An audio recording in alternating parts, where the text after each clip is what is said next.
Viewers,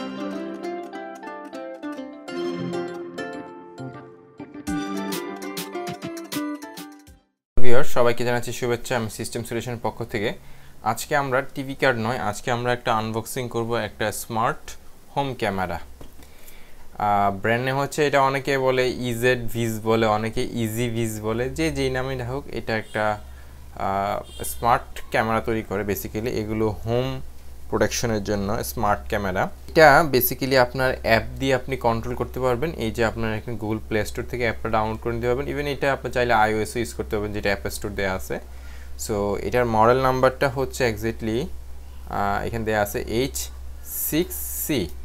তো এটা basically হচ্ছে একটা 1080p রেজলিউশনের একটা ক্যামেরা, এবং এটা একটা স্মার্ট ক্যামেরা, এবং এখানে আছে motion detection. Basically motion detection বলতে এটার যে উপরের যেই ক্যামেরাটা আছে এটা ঘুরতে পারে 360 ডিগ্রিতে। আমরা যদি একটু স্পেসিফিকেশনের মধ্যে দেখি তাহলে বুঝতে পারবো আপনারা।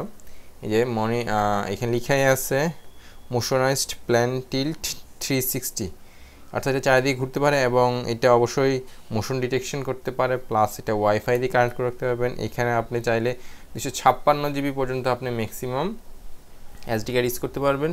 স্লিপ মোড আছে, এবং এটা ক্লাউড অ্যাক্সেস করতে পারবেন। এবং এইটা এই অ্যাপটার মাধ্যমে কানেক্ট করা থাকলে এটা আপনি বাংলাদেশের না, পৃথিবীর যে কোনো প্রান্ত থেকে আপনি এটা অ্যাক্সেস করে আপনার এই ক্যামেরাতে কী দেখা যাচ্ছে বা আপনার গতিবিধিটা বোঝার জন্য এটা আপনি অ্যাপসটা ইউজ করতে পারেন। আচ্ছা, চলুন এটাকে আগে আনবক্সিং করে দেখি কী আছে এটাতে, কী কী দেওয়া আছে সিস্টেমেটিক্যালি। আমরা একটু আনবক্সিং করে দেখি।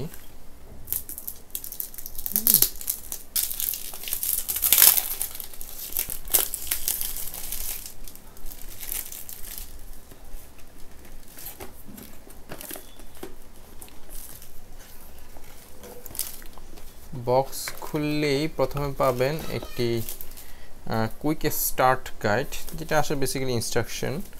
আমরা এটা পাশে রাখতেছি। রাখার পর মেইন বক্সটা একটু খুলি আমি।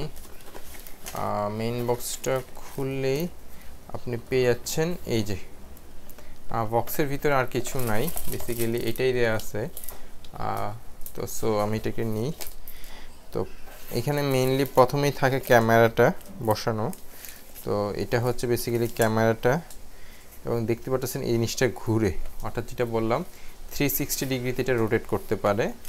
এবং এখানে আছে আপনার যে ইথারনেট পোর্ট দেওয়া আছে, এবং এটা wifi built in connection, so যে কোনোভাবে ইউজ করতে পারবেন। আর এখানে একটা ইউএসবি পোর্ট দেওয়া আছে, এটা মেবি পাওয়ার কানেকশনের জন্য, এটা পাওয়ার কানেকশনের জন্য সম্ভবত। আচ্ছা, এটা একটু রাখি, রাখার পর দেখি আর কি কী দেওয়া আছে বক্সে। এটা হলো মেইনলি বক্সটা খুলতে হবে আমাকে। বক্সটা সম্ভবত এতে খুলতে হয়। এতে খুলে বক্সে পাচ্ছি আমরা একটা, আচ্ছা এটা হচ্ছে বেসিক্যালি আপনি যদি ওয়ালে লাগাইতে চান, আপনি এই জিনিসটা 3টা স্ক্রু দিয়ে ওয়ালে লাগানোর পর এই যে খাঁজ কাটাটার ভিতরে আপনি জাস্ট এটা এভাবে ঢুকে, মানে এটা জাস্ট লক করার পর এটা জাস্ট ঘুরে ফেললে আপনার লক হয়ে যাবে। সো এটা ওয়াল মাউন্টের জন্য দেওয়া এটা। আর এছাড়া দেয়া আছে একটা কেবল, বেসিক্যালি এটা হচ্ছে পাওয়ার কেবল ইউএসবি পোর্ট দিয়ে, এবং একটা অ্যাডাপ্টার দেওয়া আছে। অ্যাডাপ্টারটা হচ্ছে 5 ভোল্ট 1 অ্যাম্পিয়ারের, মোটামুটি এইটাই। এখানে আরেকটা জিনিস দেওয়া আছে, সেটা হচ্ছে স্ক্রু দেওয়া আছে। আমি যেটা বললাম আপনাদেরকে, যে এটা যদি আপনি ওয়ালে মাউন্ট করতে চান সেক্ষেত্রে আপনার এই স্ক্রুগুলো লাগবে। সো স্ক্রুগুলোতে আপনার অ্যাটাচ করতে হবে। এবং এটা একটা ওয়ারেন্টি বেসিক্যালি, এবং কিছু ইনস্ট্রাকশন। সো এই হলো মোটামুটি কন্টেন্ট। এটাতে আপনি খুললেই পেয়ে যাবেন এই জিনিসগুলো। আর এটা আপনি যখন ওপেন করবেন এবং আপনার মোবাইল ফোনে আপনি যখন মানে অ্যাপটি যখন ডাউনলোড করবেন, এটা কানেকশন করার জন্য আপনাকে এই কিউআর কোডটা স্ক্যান করতে হবে। তো মোটামুটি বক্সে এগুলো ইনক্লুড। সো এখন আমাদের অ্যাপটা কীভাবে আমি ইউজ করবো সেটা দেখার পালা। চলুন ওটা আমরা দেখি। একটু কানেক্ট করবো, তখন সাথে সাথে এটা এভাবে ঘুরবে, কিছুক্ষণ ঘোরার পর একটা সাউন্ড হবে। সো এখন আমাকে বলছে এটা কনফিগারেশন করে নেওয়ার জন্য। সো আমরা এটা কনফিগারেশন করে নিই। প্রথমেই আমরা এটা প্লে স্টোরে লগ ইন করবো। প্লে স্টোরে ঢুকে আমরা প্রথমে এটা সার্চ দিব এই অ্যাপটির নামে। তো অ্যাপটির নাম হচ্ছে EZViz, আমরা মানে বা EasyViz যেটা বলে, আমরা এটা ইনস্টল করে নিই। ইনস্টলেশনের টাইমটা হয়তো ডিপেন্ড করবে আপনার নেটওয়ার্কের উপর এবং আপনার মোবাইলের কনফিগারেশনের উপর।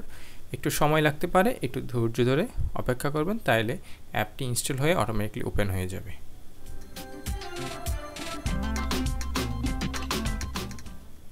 তো অ্যাপটি ইনস্টল হয়ে গেছে। প্রথমে আমরা এটা বাংলাদেশ লোকেশন দিয়ে সেট করে কন্টিনিউ করব। দেন আমাদেরকে একটা যে কোনো অ্যাকাউন্ট লাগবে, আমরা আপাতত এটা ফেসবুক অ্যাকাউন্ট দিয়ে কন্টিনিউ করতেছি। তো সো আমরা এখন এটা কন্টিনিউ দিলাম, দেওয়ার পর আমরা অথেন্টিকেশন অ্যানাবল করলাম, নোটিফিকেশন অ্যালাউ করলাম। এবার ডিভাইসটি অ্যাড করে নিচ্ছি ক্যামেরা সেকশন থেকে, এবং আমাকে যেটা করতে হবে ওই কিউআর কোডটা যেটা ক্যামেরার নিচে দেওয়া আছে ওইটাকে স্ক্যান করে আমাকে এই ক্যামেরাটা কানেক্ট করতে হবে। তবে মাথায় রাখতে হবে এটা যে একবার যদি আপনি একটা অ্যাপে কানেক্ট করে ফেলেন, এটা সেকেন্ড টাইম অন্য জায়গায় কানেক্ট হবে না, এটা মাথায় রাখবেন। আচ্ছা, ডিভাইসটি এডিং হচ্ছে। সো নেক্সট দিলাম, পাওয়ার অন হয়ে গেছে, ওখানটা লাইট বিপিং করবে। দেন আমাকে এটা কনফিগারেশন করতে হবে। তো আমি লোকেশনটা অ্যানাবল করে নিচ্ছি। আমাদের হয়তো অনেকের অফ থাকে, সো আপনারা সবাই লোকেশনটাকে অ্যানাবল করে নেবেন আপনাদের ডিভাইস থেকে। লোকেশন অর্থাৎ জিপিএস লোকেশনটাকে এটা অ্যানাবল করে নেবেন। দেন আপনাকে ওয়াইফাইয়ের সাথে কানেক্ট করার জন্য ওয়াইফাই পাসওয়ার্ড ব্যবহার করে লগ ইন করবেন।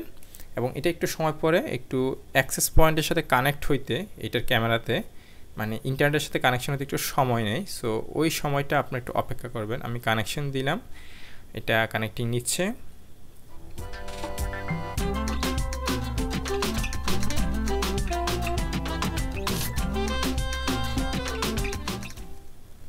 দেন আমি আমার লোকেশনটা সেট করতে পারি। আমি এটা লিভিং রুম দিয়ে কন্টিনিউ করতেছি, বা যে যার মতো সেট করতে পারেন। দেন এটা কনফিগারিং হতে বেশ একটু সময় লাগে, আমার ক্ষেত্রে এটা বেশ ভালো সময় লাগছে। সো আপনাদের ক্ষেত্রে আরেকটু বেশি লাগতে পারে। এই তো ক্যামেরা অন হয়ে গেছে। তো সো এখানে দেখতেছেন ক্যামেরা কোয়ালিটি অনেক ভালো। এটা 1080p একটা ডিভাইস, ক্যামেরা সেন্সরটা যেটা রেজলিউশন বলবো আর কি আমরা, এটা খুব ভালো মানের। সো ভালোই। হ্যাঁ, তবে একটা জিনিস মাথায় রাখতে হবে আপনাদেরকে, এটা যদি আপনি কোনো একটা মোবাইল ফোনে লগ ইন করে ফেলেন, এই ক্যামেরাটাকে স্ক্যান করে অ্যাড করে ফেলেন, সেকেন্ড টাইম আপনি অন্য জায়গায় এটাকে অ্যাড করতে পারবেন না। সেক্ষেত্রে আপনাকে এটা আগেই রিমুভ করে নিতে হবে, এটা মাথায় রাখবেন। সো আলটিমেটলি এটা খুবই স্মার্ট এবং এটা রোটেট করতে পারে, এবং এটা যা বক্সে লেখা আছে আসলে এক্স্যাক্টলি সেটাই হচ্ছে যে এটা আপনার মোশন ডিটেকশন করতে পারে এবং নাইট ভিশন কাজ করে। এটা 10 মিটার পর্যন্ত, এবং মাইক্রোএসডি তো বলাই ছিল, এবং স্টোরেজ এটা আপনি রাখতে পারবেন। আর চাইলে আপনি এখানে এসডি কার্ডও ব্যবহার করতে পারবেন। এবং মোটামুটি এটা হোম ইউজের জন্য একটা ভালো সলিউশন। যারা আসলে বড় ধরনের সিকিউরিটি কিছু করতে পারতেছেন না, তাদের জন্য এটা একটা ঘরের মধ্যে হয়তো সিম্পলি একটা সলিউশন হতে পারে সিকিউরিটির জন্য। সো ট্রাই করে দেখতে পারেন। আজকের জন্য এতটুকুই। সবাই ভালো থাকবেন, ধন্যবাদ।